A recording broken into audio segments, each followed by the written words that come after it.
My name is Bobby Boucher, and at 23 years old, I thought I understood what marriage was supposed to feel like. Intimate, loyal, predictable, in the comforting sort of way. My husband, Mason, and I had been married for 2 years, young enough that everyone told us our relationship would grow with us. I believe them. Mason and I shared inside jokes, synced playlists, and lazy mornings scrolling through TikTok together. It felt normal until it didn't. It started small. Mason had always been glued to his phone, but then he discovered a certain corner of the internet, relationship podcasts, bold letter captions like, "Open marriages, why young couples thrive." At first, I ignored it. He shared funny videos, dance challenges, prank clips, and I laughed with him. But gradually, the tone changed. He began forwarding me clips where influencers preached freedom, claiming that monogamy was old-fashioned, outdated, too much pressure for modern love. One afternoon, after sending me a string of these clips, he said, "Bob, don't you ever wonder if life's supposed to be more before we're too old to try anything?" He said it lightly, like a joke tossed between us. But there was something behind his eyes. Curiosity mixed with excitement. I laughed it off. "More what?"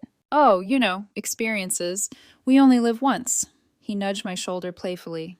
"Other people explore. Why not us?" I dismissed it then, but he didn't. Over the next few months, he kept raising the idea, not pushing hard, just gently, like a wave hitting the same part of a shoreline until the sand finally gives way.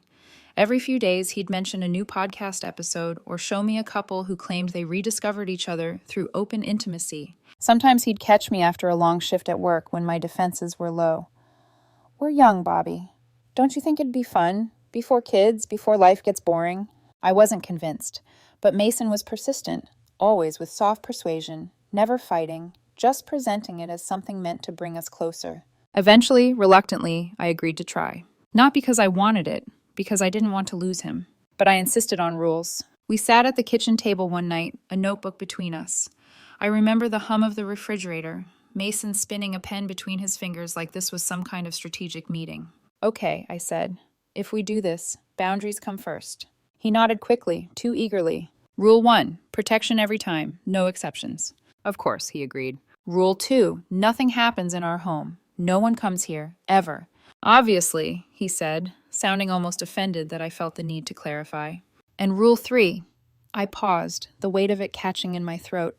"If either of us sleeps with someone else, then no touching each other for 30 days. And we both get tested before being intimate again."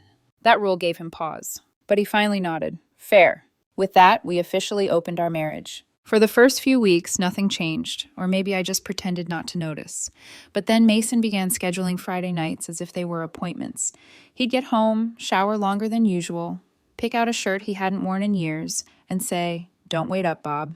He always said it with a smile, like what we were doing was normal, enlightened, progressive, like this wasn't tearing at the edges of something I used to feel safe inside. When he came home at night, he'd tell me details, where he went, what they ate, what she said, what he laughed at. I hadn't asked for any of it, but he talked like sharing made it better, like transparency was some magical disinfectant. Meanwhile, I told myself I needed to participate too. So I went on my first date. It was awkward. Polite conversation over coffee, a surprisingly easy smile from the guy. But when he found out I was married, his expression shifted. Respectful distance replaced warmth. He ended the night with, "You seem amazing, Bobby, but I'm not comfortable dating someone who's taken." My next 2 dates ended the same way. Interest, curiosity, then pulling away the moment my ring glinted in the light. After the third time, I stopped trying. I never told Mason how humiliating it felt, sitting across from strangers who looked at me like I was the villain in my own marriage. And he never noticed I had quit. He was too wrapped up in his Friday night rituals, in the thrill of someone new. Still, I told myself this was temporary, an experiment he'd eventually get tired of. But somewhere between those nights alone and his bright-eyed recounting of the dinners, the laughter, the conversations, a quiet fear settled in my chest. What if I had agreed to something that would break us? What if this freedom he wanted meant losing him piece by piece? And what if he didn't realize it until it was too late? Even then, I tried to preserve the illusion that we were okay. I cleaned the house, cooked dinner, talked about work, kissed him goodnight. But cracks had already formed, hairline fractures in trust, in closeness, in belonging. and I was about to find out just how deep those cracks really went. My husband came home at almost 3 in the morning that Friday night. The door clicked shut softly, like he was trying not to wake me, except I was already wide awake, sitting on the couch with a blanket wrapped around my legs. Mason stretched his arms and said he was sore, laughing like he'd had the workout of his life. But when he bent down to untie his shoes, the loose collar of his shirt shifted just enough for me to see it. A darkening blotch on his chest.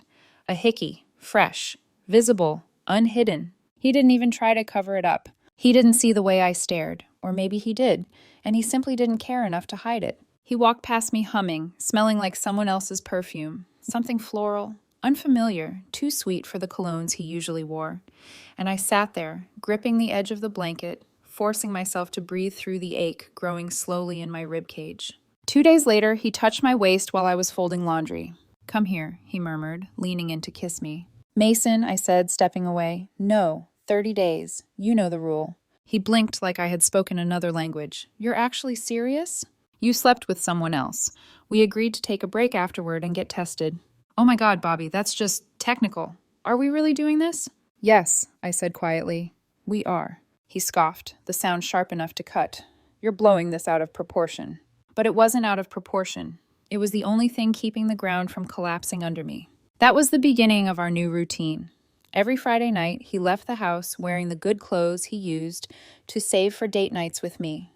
He'd come home hours past midnight, smelling like another woman's lotion, humming songs we'd never listened to together, and during the week he'd drift around me, hovering, waiting for me to soften. He wanted me again only when the thrill wore off somewhere else. I, meanwhile, began vanishing in small ways. I stayed longer at work, drove slow on the way home just to delay walking through the front door. I started running at night, partly to clear my head, partly so I didn't have to listen to him talk about the woman he wasn't supposed to love but clearly did.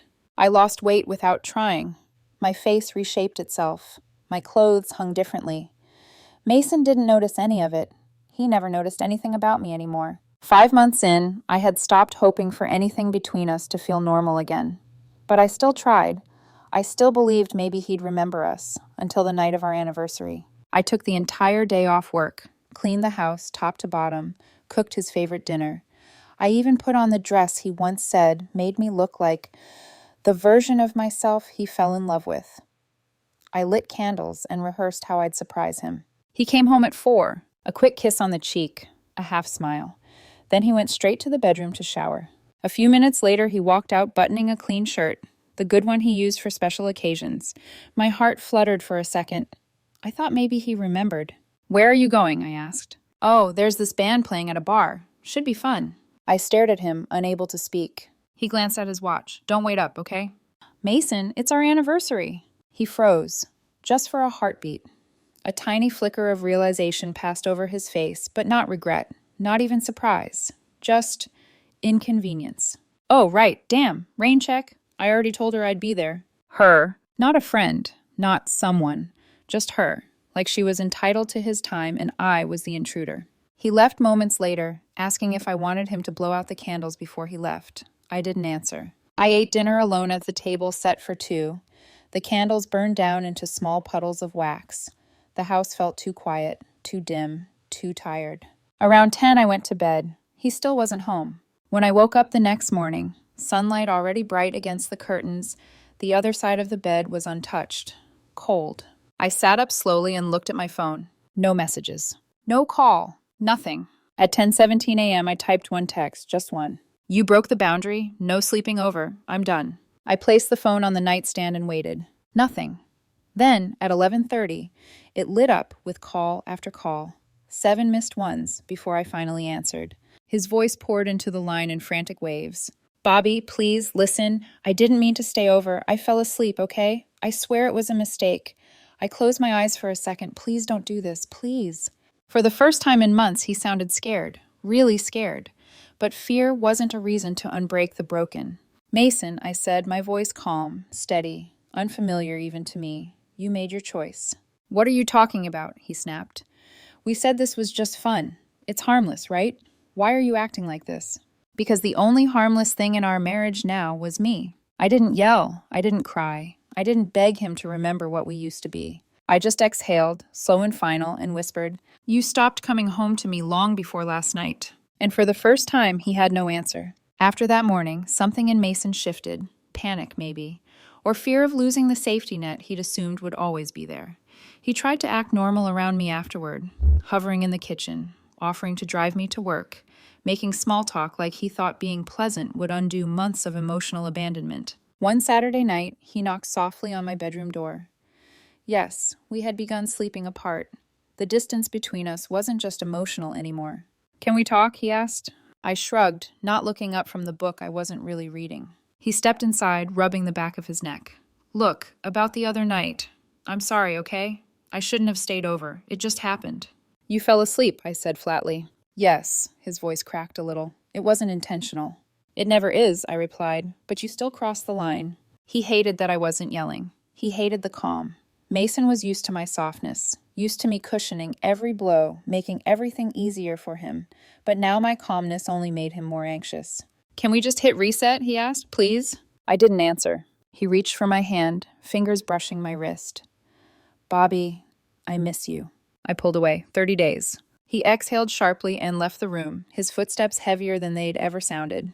In the days that followed, he tried to be intimate with me again and again, touches on my shoulder, hands lingering at my waist, even leaning into me while I was brushing my teeth. "Mason, stop," I said every time. And every time he acted like the rule was something I invented just to punish him. He wanted closeness again only because someone else had started treating him like a toy instead of a choice. I could feel it. Something had shifted between him and the woman he'd been seeing. His text to her became shorter. His mood turned sour when he came home instead of smug. One night he blurted it out. "She was laughing at me," he muttered while pacing the living room. "When I told her you might leave, she said I was dramatic." I kept folding laundry. Sounds like the kind of person you'd open a marriage with. He flinched, just slightly. That was the night he said he didn't want to see her anymore. "I'm done with open marriage stuff," he insisted. "Let's close it. Let's fix things." But wanting to close it didn't erase the 5 months he had been gone. And it didn't erase the emptiness I felt every time he touched me now, as if the part of me that used to reach back for him had simply gone quiet. A few days later, the 30-day period finally ended. Mason went to the doctor and came home carrying a white envelope in his hand. He walked into the living room, face glowing with something that wasn't relief. It was excitement. The kind of excitement people get when they've been waiting to deliver news that transforms their world. "Bobby," he breathed, "you're not going to believe this." I closed my laptop slowly. "What?" He hesitated for dramatic effect, like he wanted the moment to feel special, like we were sharing good news. "We're pregnant," he said, smiling as if this were the beginning of something beautiful. For a moment, the room felt frozen. My heartbeat didn't quicken. My breath didn't catch. I just stared at him, at the joy on his face, the certainty. He stood there grinning, completely misreading the silence. I looked him in the eyes and said quietly, "Good. I hope you two will be happy together." The smile collapsed off his face. "What?" he stammered. "Bobby, no, no, the baby is ours." I didn't answer. I didn't need to. His eyes widened in panic. "Don't do this. Don't say that. Of course it's ours." But nothing about the last 5 months felt like ours. And something else, something uglier, sat beneath his words.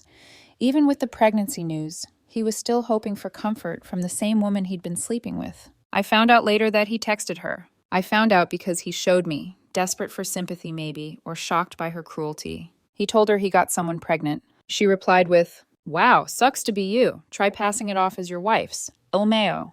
My husband stared at the screen, pale, devastated. I felt nothing but cold clarity. He had opened the door. He had invited the storm in. Now he was drowning, and I had no intention of being pulled under with him. 3 days later, I filed for divorce. He begged, pleaded, followed me from room to room, saying things like, "It was just a mistake, and I was stupid, and we can fix this, please." He tried to kiss me, hug me, touch me, but every attempt felt like contact with a stranger. Because that's what he was now, a stranger wearing my husband's face. Unfortunately, our lease wasn't up yet, so we were stuck in the same house, the same kitchen, the same hallways. He tried to win me back through pathetic attempts, bringing me food, offering back massages, leaving notes on my pillow. But resentment grows like mold, quiet, thick, impossible to scrub out. Whenever he tried to flirt or reach for me, I walked away. Whenever he cried, I stayed silent. Whenever he asked for one more chance, I closed the door to my room. One night, 3 weeks after the divorce filing, he walked into my room holding a pizza box. "Thought we could eat together," he said softly. I didn't respond. He sat on the edge of my bed. "Being pregnant is making me, he laughed awkwardly. "Extra needy. I just want to be close to you again." I stared at him long enough for him to mistake it for interest. He leaned forward, whispers brushing the air. "Come on, Bobby. Let's just—" "No," I said sharply. He flinched. I didn't soften it. I didn't comfort him. I didn't play the understanding wife anymore. Instead, I said the cruelest truth I'd swallowed for years. "I'm not into desperate men." He choked on a breath, tears filling his eyes. He left my room crying. I didn't follow. It was the first night I realized I wasn't losing anything by leaving him. I was finally getting my life back. The house felt quieter after that night. Not peaceful, just hollow, like a place where something once lived and died without a sound. Mason avoided me for a couple of days, sulking in his room, emerging only to grab food or pace back and forth in the hallway. I could hear him practicing arguments under his breath, trying to figure out which version of the truth might make me stay. But the part of me that once softened for him was gone. I didn't even mourn it. Our court hearing came faster than expected. The judge ordered 6 weeks of marriage counseling before the divorce could move forward. Mandatory. Required. A bureaucratic ritual meant to feel like hope. At our first session, we sat in separate chairs across from the therapist, answering questions neither of us believed would fix anything. Mason spoke like a man rehearsing a speech, regretful, controlled, strategic. I answered plainly, no tears, no dramatic confessions, just facts. The therapist looked between us with polite neutrality, unaware that the marriage she was trying to salvage had already died months before. When we left the office, Mason lingered behind, staring at me like I was slipping through his hands faster than he could hold on. "Can we do something for your birthday?" he asked suddenly. "Just you and me?" "No," I said without hesitating. His face fell. "Please, Bobby, just dinner. I want to make it special." "Special?" I repeated. "You forgot our anniversary and got someone pregnant on the same night. You don't get to ask me for special." The tears hit him instantly. Big ones, fast, like he'd been saving them for a moment he thought might matter. I walked past him and left him in the parking lot. The Friday before my birthday, he tried again. Tried to corner me in the kitchen, hands shaking, voice trembling. "I just want to celebrate with you," he whispered. "I just want to make one thing right." I turned around slowly, looked him in the eyes, and said the sentence that finally ripped the last string holding us together. "I am not wasting another special day on someone who couldn't bother to come home to me." He broke then, fully, ugly crying, hands over his face, his shoulders shaking like the weight of every choice he made had finally landed on his back. I stepped around him and went to work. I didn't know it would be the last conversation we had as husband and wife. Monday morning arrived. He didn't show up for our scheduled counseling session. I waited 10 minutes, then 15. I texted him, called him. Nothing. The therapist looked at me with concern, asking if he was okay, and I lied, said he was probably just running late. But when I stepped outside the office, my phone lit up with missed calls. Not from Mason, from his parents. Voicemails, panic in their voices. "Bobby, please call us back. It's about Mason." My hand tightened around the phone. My heart punched once, hard, against my ribs. When I called them back, his mother answered in a trembling whisper. "He's been arrested." Her words dropped into the silence like a stone sinking through water. "Arrested for what?" I asked, my voice eerily calm. "Driving without insurance, she said. Reckless endangerment. He was swerving all over the road." "Bobby," he was crying, completely hysterical. "They took him in Sunday morning." My birthday. He spent the entire night unraveling. A part of me wanted to feel something. Anger, pity, shock. But all I felt was the quiet confirmation of something I'd known for a long time. Mason wasn't the man I married. He wasn't even someone I recognized anymore. His parents came to our house that evening to pack up his things. They looked exhausted, hollow-eyed, ashamed, unsure how to navigate the shame of their son's choices while still loving him. I helped them fold clothes, seal boxes, carry bags to the rental truck. His mother cried when she thanked me. "You're a good woman," she whispered. "Better than he deserved." I didn't respond. I didn't disagree either. They left before sunrise, driving 8 hours back to their town, where Mason would be released to them. He asked through his parents if he could see me before leaving. I told them no. Some goodbyes shouldn't happen face to face. The divorce was finalized that Friday. I stood in front of the judge while she stamped the final document. and something inside me loosened, like a fist unclenching after being tightened too long. When I stepped outside the courthouse, the air tasted different, cleaner, sharper, like oxygen had weight again. But freedom isn't the same as healing. The days afterward were strange, too quiet, too still.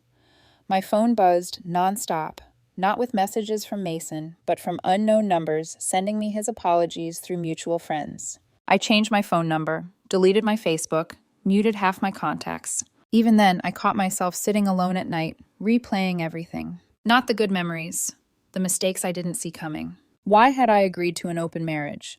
Why did I try so hard to hold on to someone who had already let go? And then, unexpectedly, a soft thought emerged, one I hadn't allowed myself to consider. Maybe I wasn't crying for him. Maybe I was crying for the version of myself that stayed too long. A week later, Mason called me. I don't know how he got my new number. I didn't ask. I almost declined the call, almost threw the phone across the room. But something, curiosity, closure, exhaustion, made me answer. His voice was small, softer than I'd ever heard it. I just want to apologize, he said. Not to fix anything, not to get you back. I just needed to say I'm sorry. He listed everything. The nights he lied, the mornings he pretended, the times he made me feel crazy for wanting boundaries he had agreed to, the months he put me on a shelf and took himself off the moment someone else wanted him. He even apologized for the pregnancy, calling it the consequence of wanting attention from someone who didn't care about me. And then, his voice cracking, he said, I hope one day you don't hate me. I took a long breath. I don't hate you, Mason, I said finally, but I'm done saving someone who broke me. He sobbed once, a quiet, defeated sound, and promised he wouldn't contact me again. I believed him, because this time he understood the difference between losing a marriage and being left behind by the woman who finally learned to choose herself. In the strange calm that followed, I called someone I hadn't spoken to in years. My mother. Her voice shook when she answered. Mine did too. We talked for almost an hour, about nothing and everything.